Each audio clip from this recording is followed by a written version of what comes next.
Hello everyone, my name is Jeff Hogan and welcome to another Draft Today video.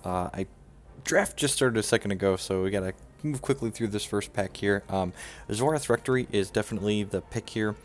This card is insane and limited. It's good with the Valor gem in it if you're in Blood Ruby. It's good with the Troop Creation gem in it if you're in Blood Wild, and it's good with the Action Creation gem in it if you're in Blood Sapphire. So there's other cards in this pack that are reasonable, such as the Probed Warpair and the Strangle, but I think I'm 10 out of 10 going to take the Zorath Rectory because this is just like a game-winning bomb in a variety of different shard combinations. So just going to go ahead and pick that right up there. In this second pack, we have a few different reasonable choices here. Like I said, we probably want to be in Wild, Ruby, or Sapphire. Ideally Sapphire, or what is this right here? 5/3 Deathcry. If this is Valorous, revert it and put it back into play. Huh. That's pretty good. Obviously an uncommon got taken out of this pack. There's only 4 uncommons left here. I don't know if I want to pick up Growlithe and necessarily be Blood Sapphire right away. I kind of want to stay a little bit flexible maybe. So I think I'm going to go ahead and pick up the Necropolis coins here. Like, we're 10 out of 10 going to play Necropolis coins in any Blood deck that we play, so...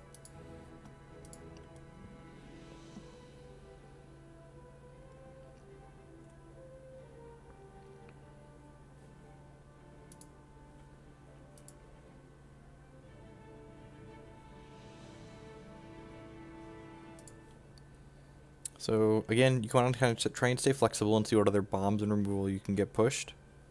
Get pushed your way. This pack, we have a Mindrak Sorcerer, which is plenty playable. 1/3 lethal with Diligence. It says each opposing champion discards a card. This card can often trade up in combat. When you play it on turn 3, if your opponent doesn't have good blockers for it, you can just, like, be attacking in and force them to discard when it readies on your turn. There's a Rose Kitten and a Feral Root Tactics in this pack, which are both reasonable wild cards. They're not something that you want to move into wild for. So again, I'm just going to kind of stay in Blood for now, pick up this Mindrak Sorcerer and get a feel for what else we have coming around here.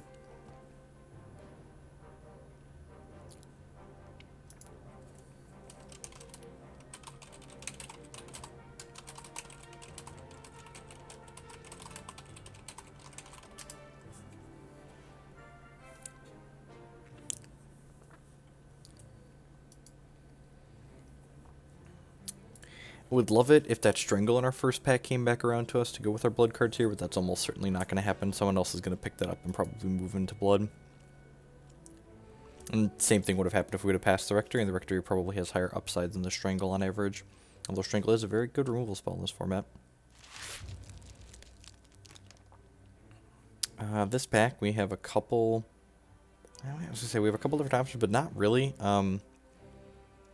The only Blood card in here is Blood Bearer, which I guess we could pick up. We could pick up and have with our Rectory here. I honestly wouldn't mind taking this Lasgar's Bloodletter, I don't think, here. Sacrifice another troop, deal 1 damage to target champion or troop. So that with Rectory is kind of an expensive, like, deal 1 damage to something. It's also a nice sacrifice outlet for the Blood Ruby Sacrifice deck, which I actually haven't drafted to date, so I think I'm going to go ahead and pick this up. Picking this up doesn't necessarily guarantee that we're going to end up in Blood Ruby, but it's definitely a push in that direction. Start picking up some Dreadlings Matters cards, basically, from here.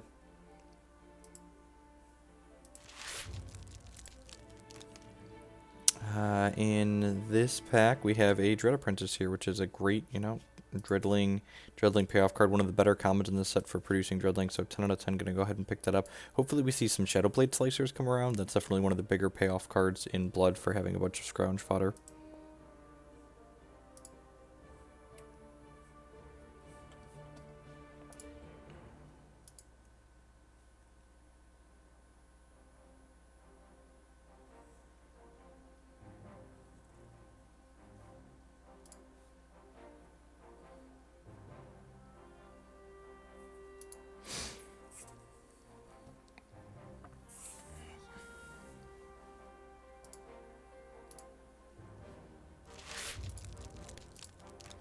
As far as this pack is concerned, don't have anything in here that's too particularly exciting in Ruby. We have a copy of Blitz, which is a playable Ruby combat trick. Target troop control gets +4/+2 this turn. Also a copy of Tomb Swap, though, and I think I'm going to go ahead and pick this up. Again, it just keeps us mostly in Blood, so I'm not 100% sure that I'm going to be going into Ruby as my secondary shard even with this yet. And with Tomb Swap, you always end up with a couple of bombs in your deck, and this lets you reuse one of your bombs in the mid to late game. Because honestly, if we get something like, say, an Underworld Officer in our second pack, I'd definitely be willing to move into Blood Sapphire off of an Underworld Officer rather than this.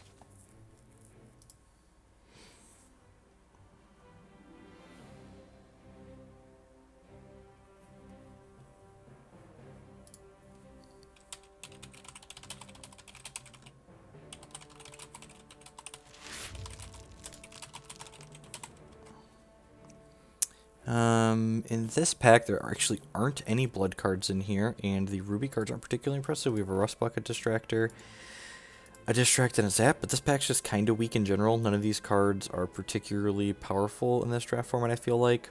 A lot of these are things that I see get passed late a lot of the time. Apprentice Earthcaller is like playable if you're in a Wild Valor deck, but the Wild Valor decks aren't particularly easy to draft in this format because a lot of the pieces are... There's a lot of pieces you have to get, basically. So I'm going to grab the Rust Bucket Distractor since we're already kind of in Ruby. This is like definitely a playable Scrounge card that we could play. Maybe we get like a Wicked Web spawn in the second pack and get a payoff for our Scrounge card.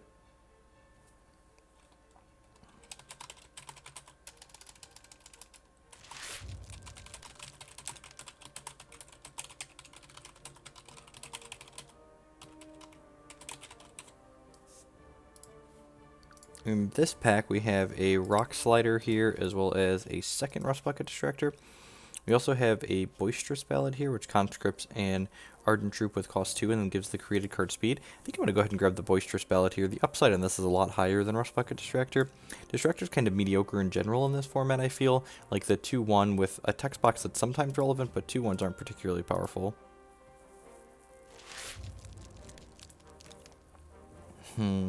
Necropolis Garroter is actually a card that I really like in this format. It's a 2/2 for 2 that on Diligence gains lethal. All of my Blood decks, when I draft a Necropolis Garroter, I 10 out of 10 always end up playing them. It's just like a reasonable threat that can apply some pressure, and then I can often trade up in certain situations.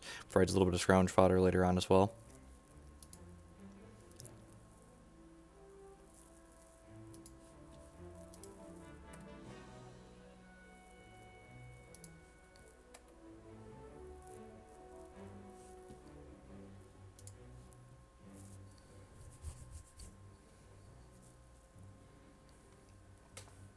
To have a pretty reasonable start here. A couple good cards in both our shards. I feel like at this point we're still not super committed to Ruby, but we're getting more committed as we go. Really don't love any of the cards in this pack. Wayne's Prodigy is kind of expensive and clunky for what he does. I guess we can put the Intimidation gem in here, so say can't be blocked by troops with power less than it.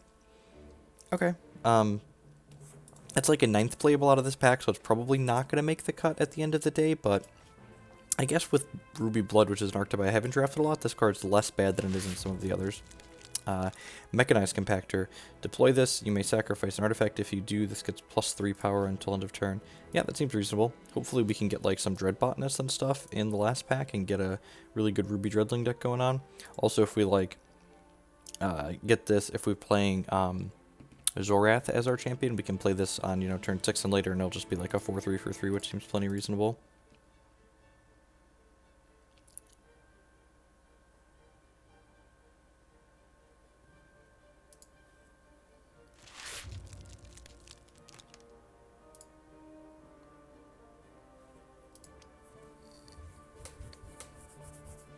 Go ahead and grab Gallant Duelist here. None of these cards. I guess Bloodbearer is kind of good in the Dreadling archetype, right? Yeah, that's fine. Whenever troop control dies, you gain 1 health. It makes racing pretty difficult, and it gives you kind of cheap fodder to sacrifice down the line. Tales of Undeath. Target troop control gets Diligence, summon a zombie. Maybe that's playable. I'm gonna go ahead and put this in the reserves for now, but that might be okay. Might be just fine.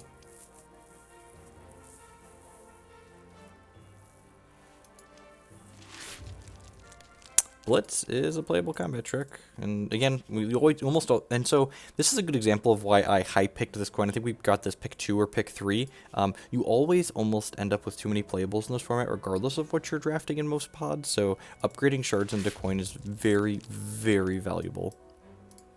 It's everything you want to be doing to make your decks more consistent. Because like if I would have picked in a non-coin over this, it's probably a card that we could like end up cutting anyways, or have something else that's like similar in power level, whereas this is a big upgrade for a shard.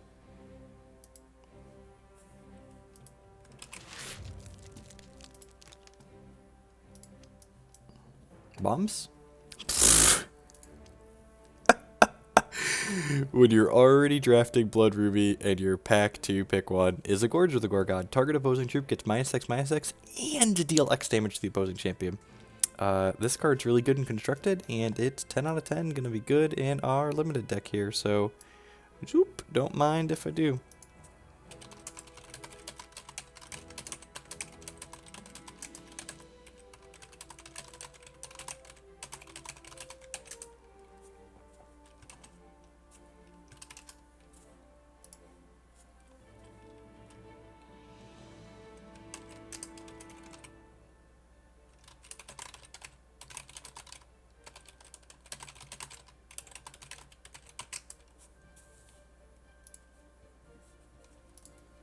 Yep, so just like, you know, we asked for a bomb, and that's a removal bomb split card. Our deck actually doesn't really have removal in it yet, so that's pretty fantastic for us. We'd love to pick up like some Strangles and some Butchers in this pack. Nothing super exciting in here. There's an Ayotachi Cavalry, which when it's Valorous, it can't be blocked by non-Valorous troops, but we really don't have a Valor theme going on. Trueheart Skirmisher is double Ruby, which is kind of difficult to cast for us.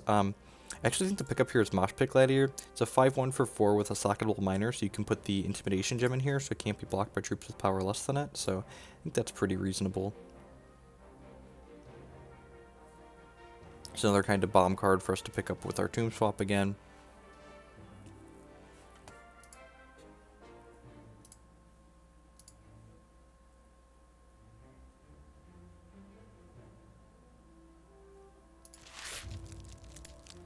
And in this pack, man, maybe someone else is in blood. These packs feel like they're getting cut going in this direction, so maybe I shouldn't have. We got a good base here. I don't think a second Tomb Swap is particularly playable, but the rest of this pack isn't super exciting either. I feel like I should be getting a playable out of this pack, but honestly, I think I'm just going to cut something else that's reasonable. The Warp Steel Shards for one of the Diamond's favor are probably the 2 most powerful cards in this pack, followed by the Cerulean Sage, so I'm going to go ahead and take the Shard Sworn and cut someone else off of having that.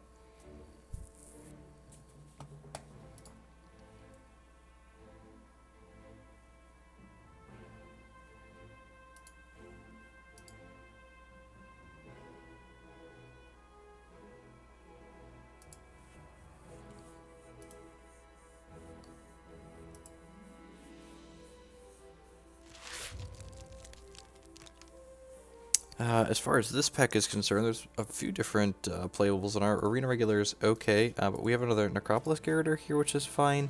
Saliga Mage is a little bit mediocre in a deck like this. It doesn't have Mobilize Enablers or isn't playing the Charge Champion. Flamethorn Archer is okay, but Double Ruby's kind of prohibitive. I'm going to go ahead and grab the Garroter to give our deck kind of a little bit more of an aggressive slant.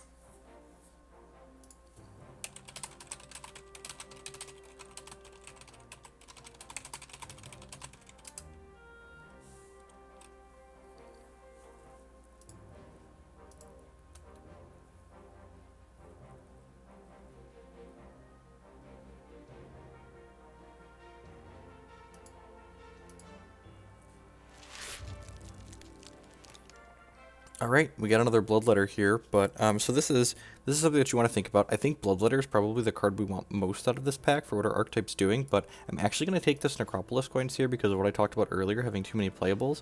Also, this card's pretty likely to wheel since it's in Ruby and Blood, and there's likely not anyone else drafting both of these shards at the table. And also, like, if this card gets picked up, I wouldn't hate the Bulky or the Ballad coming back around. So I'm going to go ahead and grab the coin because we are 100% to play this coin, and even if we don't get that Bloodletter, it's not going to be the end of the world.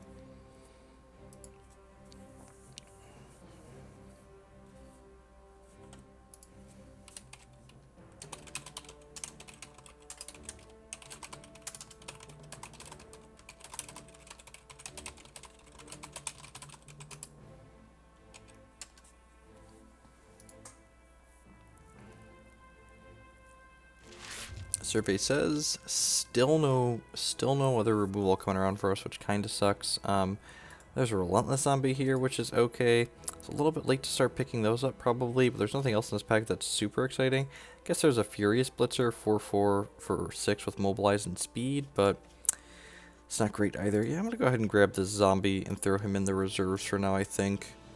Just get a feel in case we pick up 1 to 2 more of these. The real ticket is if you can get a couple of Voracious Zombies in the third pack. Voracious Zombie is a playable card just on its own, just like as a 2/1 for 1 is fine, and it can sacrifice another troop to make itself bigger. So with the Dreadling deck, Voracious Zombie is just a playable 2-drop, so when you have a couple of Relentless Zombies to go along with the Voracious Zombie, it gets very good very fast.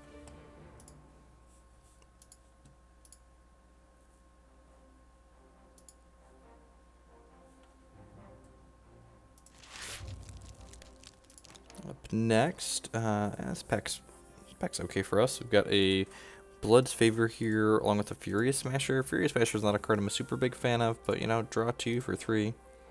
Probably fine. Also can randomly hose a Crypt and gain us a bunch of life again into, like, a Dreadling Mirror match.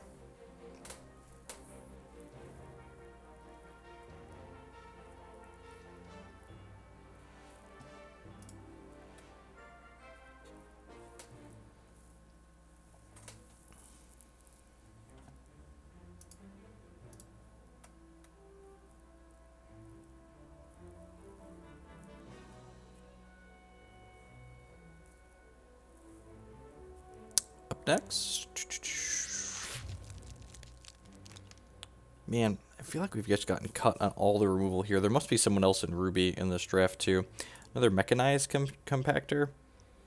We're kind of tight on 3s. Honestly, I think I might grab this Bloodbearer here.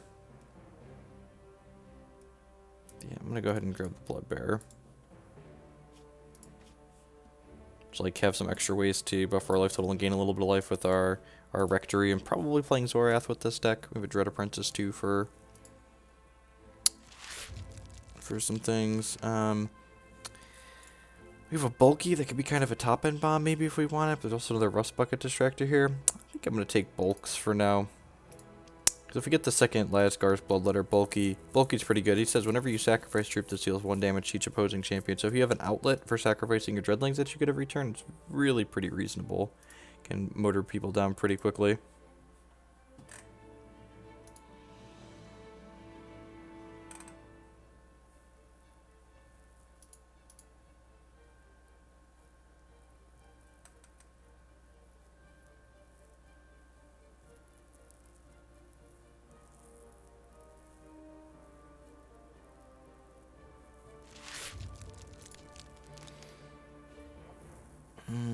Iotachi Cavalry. I think this was the pack that had the Bloodletter in it, so that's kind of sad that didn't come back around. I'm going to go ahead and grab the Cavalry out of this pack. We're probably putting the Valor Gem in Zorath Rectory anyways, so might as well have a Cavalry that we could put that on. That might have been a reason to pick up the last Cavalry, honestly. Possibly pick up some Ruby stuff out of the next one as well.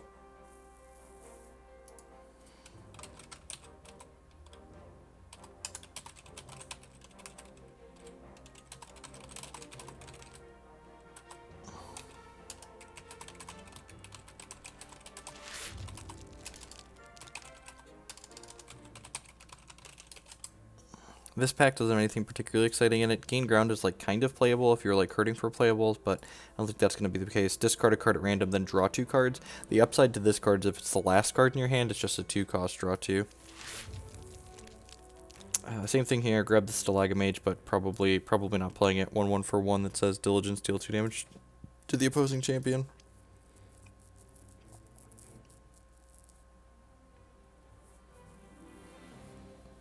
This is a deck where, like, I'm looking at this, and it doesn't seem like it's going to be particularly powerful, but, like, again, I also really haven't drafted these shards together before, so I'm don't really have, like, a good baseline for, like, what the composition of the deck is supposed to be for, like, reasonable versus good, bad, or otherwise.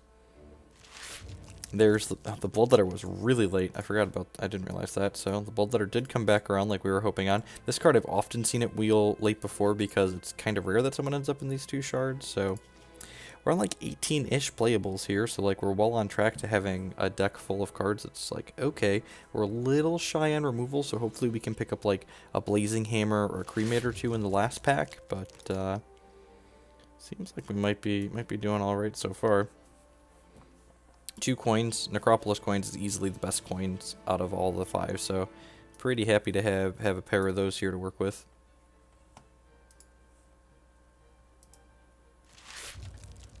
Just, yep, we're gaining all the ground here at the end.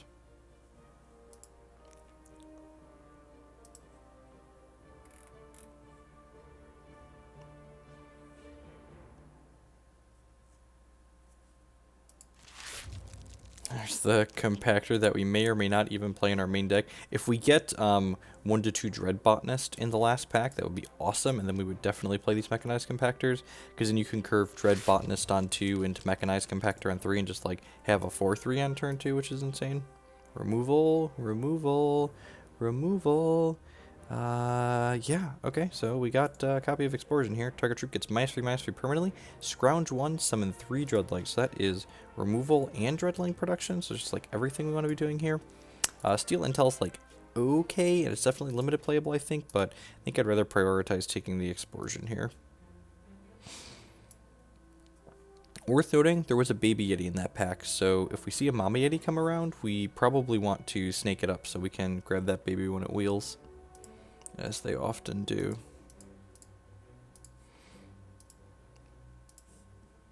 Put some wheels on that baby and spin it on down.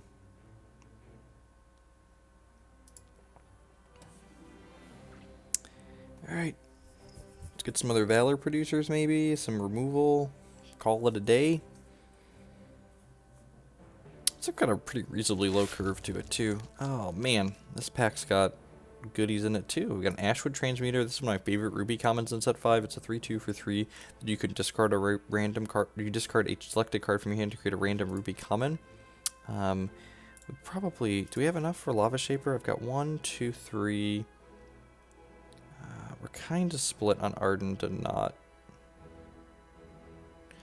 This is technically an Ardent, so that's 1, 2, 3, 4, 5. This is one of the best cards in the format if you can enable it. Just Ardent Allegiance, deal 3 damage to target opposing troops. Just like a 3/3 that shoots something when it comes into play. So we're going to kind of prioritize picking up Ardent troops here for sure. Do I have any other Ardents I can play in here? I could technically play Prodigy and probably play Gallant Duelist to help enable it. I'm going to cut the Mechanized Compactor for now, see what else we end up with here. But if we can make this Lava Shaper work, we definitely want to.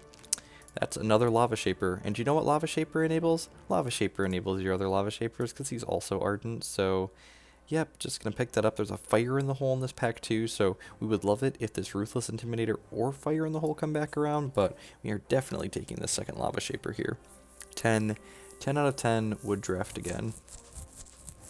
Draft this Lava Shaper all day, every day.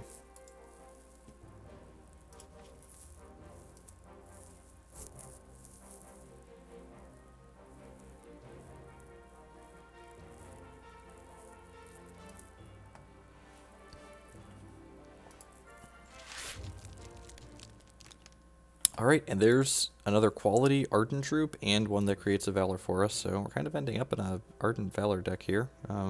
Yeah, I would love it if this Death's Head Rider wheeled back around to us, but won't be surprised if it doesn't. It's like a quality blood card in this pack, but I definitely want the Firebrand here. Just for, we want these Lava Shapers to be on as often as possible, and I think ideally I wouldn't like to play this Gallant Duelist. It's kind of, we kind of have a lot of top end right now.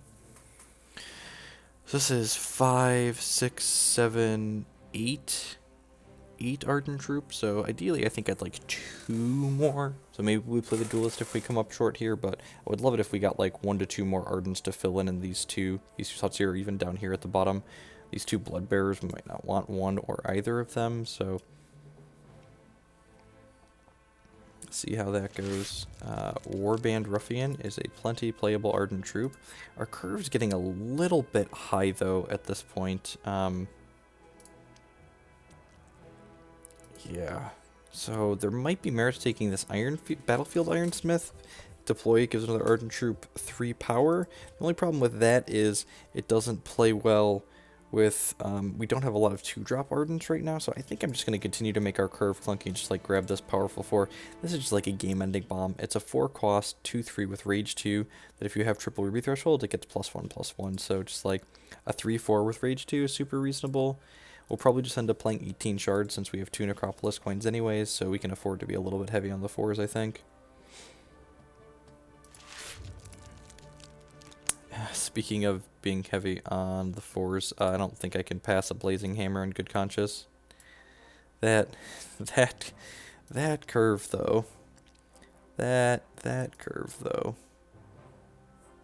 I'm probably gonna cut this Blitz, because it's kind of a clunkier card, so we can replace it with something lower here on the curve. Honestly, we might play this Rust Bucket Distractor, or even possibly the Stalagamage. Just like drag downward, we've got 2 more slots in the deck right now, so ideally they're going to be 1 and 2 drops, preferably Ardent Troops or removal. Feeling a little bit better than this pack, and you've heard me talk about this before, that when you're drafting Ruby in 665, the quality of your deck overall often depends on how good your pack 3 is here. And we got a Ruthless Intimidator here, which is it's a 2-drop to bring our curve down, and it's an Ardent Troop just like we're looking for. If we're in Magical Christmas Land and we end up getting this other one to wheel, that would be insane. God, I'm really kind of sad that we passed an Iotachi Cavalry at one point earlier in the draft. I don't remember what we took over it, but I don't even think it's in the deck right now. I have to go back and rewatch this, but definitely a good pack 3 here for us. And we've got 1, 2, 3, 4, 5, 6, 7 2-drops right now, so pretty reasonable aggressive deck, really. Nothing in this pack that we're interested in at all. It's objectively the most powerful card. Probably this Gyronaut. This card's pretty reasonable in the Sapphire Dreadlings decks that exist in this format. It was really bad last format, but it's mostly playable now.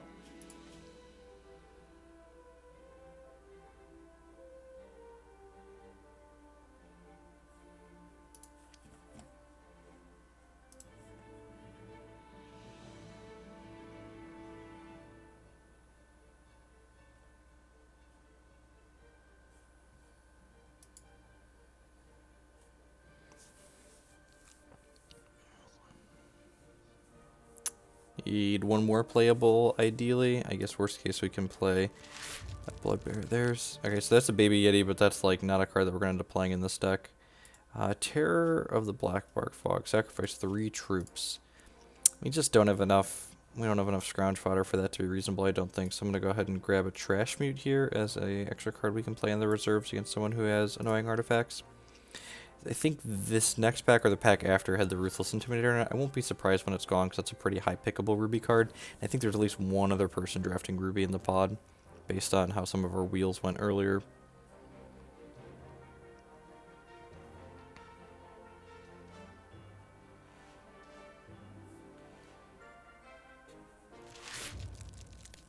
The Ashwood Transmuter came back around. That's really exciting. Like I said, that's one of my favorite cards. This is another card that, like, it's kind of like Flood Insurance. It's when you're drafting it, or when you're playing with it, you can hold a shard because you know this is in your deck, and then discard your shard. Even, random Ruby common's better than a shard on turn 8 a lot of the time. So that gives us 24.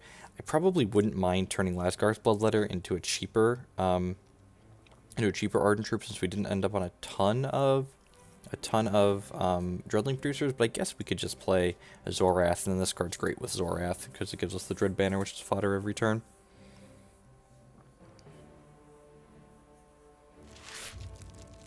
This fact doesn't have anything particularly interesting in it. I'm going to go ahead and grab the Crackling Torment here, because maybe we board this in against like the Diamond Sapphire deck to kind of punch through stuff they could keep in their hand.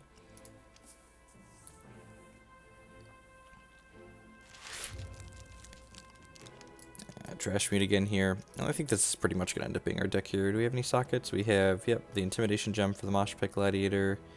And then the Valor Gem for the Zorath Rectory.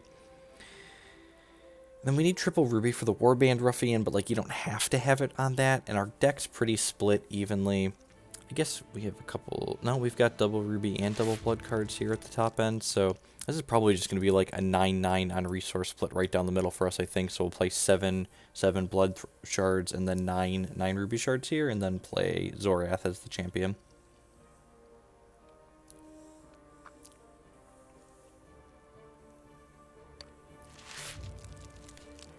Black Fire Sorcerer. Yeah, I'm 10 out of 10 going to go ahead and play that. It's an Ardent Troop that can bring our curve down a little bit here. Do I want to trim a Bloodletter for that? I could probably just like trim Mindrak Sorcerer or Dread Apprentice, honestly. Just like up our Ardent count altogether. I really wouldn't mind making our curve suck a little bit less, though. Yeah, I think I'm actually going to cut a Bloodletter, and then maybe we'll play a champion that's not... Zorath. Because Zorath is really the only payoff we have for it's the Bloodletter at this point.